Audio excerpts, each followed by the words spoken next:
गोटे लोक विपद समय तुम पाखे जी ठिया ताकू तुम्हें भूल ना जीवन सारा।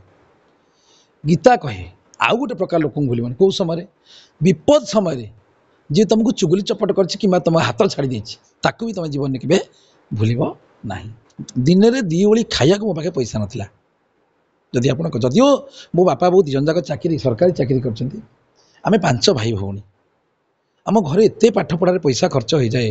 जे से बड़ बड़ चाकरी करना साधारण परिवार तेणु आम ठीक से माने जोटा कह जदिओ खाइबा नथिला बोली कहे भूल हो किंतु आम बहुत कष्ट भितर थिलु। आपण जिते पैसा रोजगार कर दिहरु 6% एटलिस्ट लोक जो माने निडी लोक तांको सहयोग करंतु। से दिन माने अकस्मात जो दिन मु सोम बाबू घर को जाइली से सोम बाबू निजे भी जान ना मु घर को जीवी बोली मु फोन करना किंतु मु दैवा घर को गला बेलू आ पूर्व मु अनेक जगह लुचि लुचि जाइकी दे आस एवं अनेक समय 6 नंबर मेडिकल को जाइकी लुचेकी दे आस मोर जो माने मोर जो हार्ट कहला मुझे देखिए आसबि से दिन अकस्मात कौन है ना मोर जोग अच्छी तथापि गाड़ीटा बहुत दूर थोदी आसती धीरे धीरे जाइए गला बेलू से मुझे घर जो पहुँचली से प्राय 7टा 7:30 खंडे हम 6:30 7टा खंडे हम से 3:15 किसी प्रेस रिपोर्टर माने सोम बाबू पाक जाइए इंटरव्यू नापे आज वर्तमान रोस्टर सोम को जिते बड़े एक्सीडेंट होता जो देखागला जम के सार जाके साहाଯ୍य करके आसते यहाँ आपण कौन चिंता कले सी दिन था पूर्व जो एक्सीडेंट होता पूर्व आपण की गोटे वीडियो करके यूट्यूब रे पोस्ट करते रोस्टिंग करते तो आपन को कौन लगिला कि वर्तमान विपद समय आप पाखे ठिया शुणु माने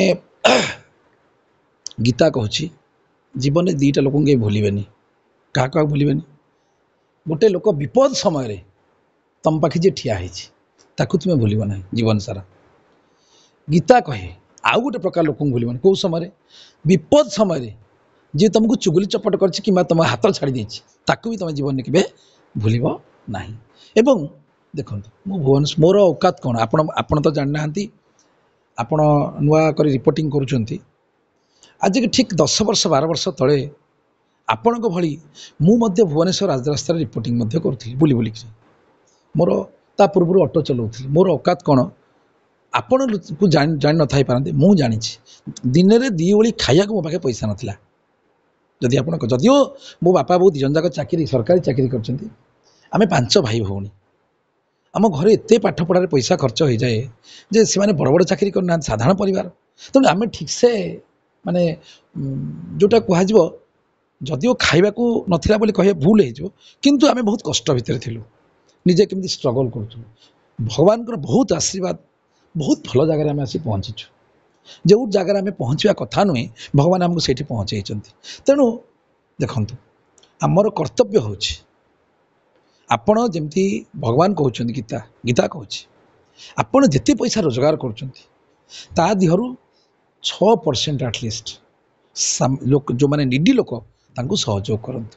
जो निडी जगह आप सहयोग कर आप कुकुर खाया दौना गाई की खाया दिंतु मनीष खाया दिंतु जेकोसी जगह आप जो आपण निज अंतरात्मा जो फिल करुच्ची ना नाई जे मुझे लोकटा को सहयोग करने निहाती दरकार मुझे सहयोग करी दैट इज आपण अंतरात्मा मनीष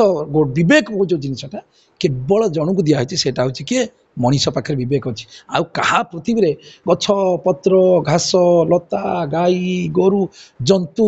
बहुत प्रकार जिनस अच्छा किंतु समस्त जीवन अच्छी भगवान समस्त जीवन देते किंतु विवेक गोटे जिनस सेटा कहा पाखे ना केवल मनीष पाखे विवेक अच्छी जदि आपण विवेक कह गोटे लोक सिगरेट निज पैसा दे किणुची ना ना ताकू नहीं कंदी भितर आप ऑफिस पाखे कौट टाणुंट कंदी आड़े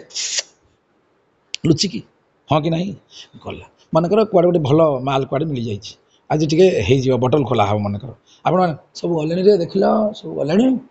हाँ सब गले हाँ एथर बटलटा खोल कहीं कुआड़े ना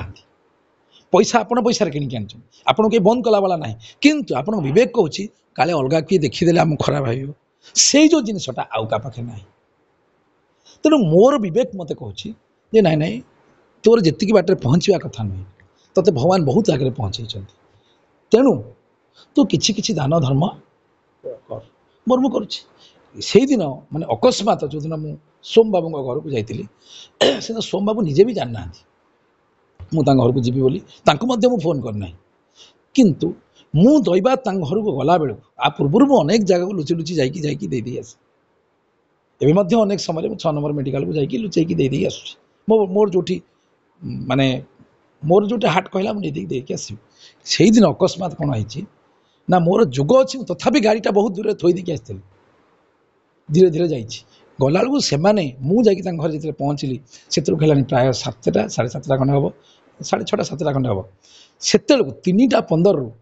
କିଛି ପ୍ରେସ୍ ରିପୋର୍ଟର ମାନେ ସୋମ ବାବୁଙ୍କ ପାଖକୁ ଯାଇଛନ୍ତି ତାଙ୍କର ଇଣ୍ଟରଭ୍ୟୁ ନେବା ପାଇଁ। ଯେଉଁ କାରଣରୁ ସେଇଦିନ ମୁଁ ସେମାନଙ୍କ ଆଗରେ, କାହିଁକିନା ମୁଁ ନଗଲା ପର୍ଯ୍ୟନ୍ତ ସେ ଏଠୁ ଆସୁନାହାନ୍ତି, କାରଣ ମୁଁ ଯେତେ ଗଳି ପଶିକି ପଳେଇ ଆସିବି ବୋଲି ଭାବିବି ଅସୁବିଧା ମୋତେ ହେଇଯିବ। ଆଚ୍ଛା ସୋମ ବାବୁଙ୍କୁ ମନେକର ମୁଁ ବାହାରକୁ ଡାକିବି, ସେ ଚାଲିକି ଏକୁଟିଆ ଆସିପାରୁନାହାନ୍ତି, ଧରା ପଡ଼ିବି, ମୋତେ ଯାଇଛି ତାଙ୍କୁ ଦେବା ପାଇଁ, ଧରା ପଡ଼ିବି ନହେଲେ। ତେଣୁ ବାଧ୍ୟ ହୋଇକିରି ସେମାନେ ମୋତେ ଧରି ପକାଇଲେ, ନହେଲେ ମୁଁ ଧରା ପଡ଼ିବାର କୌଣସି ଚାନ୍ସ ନଥିଲା।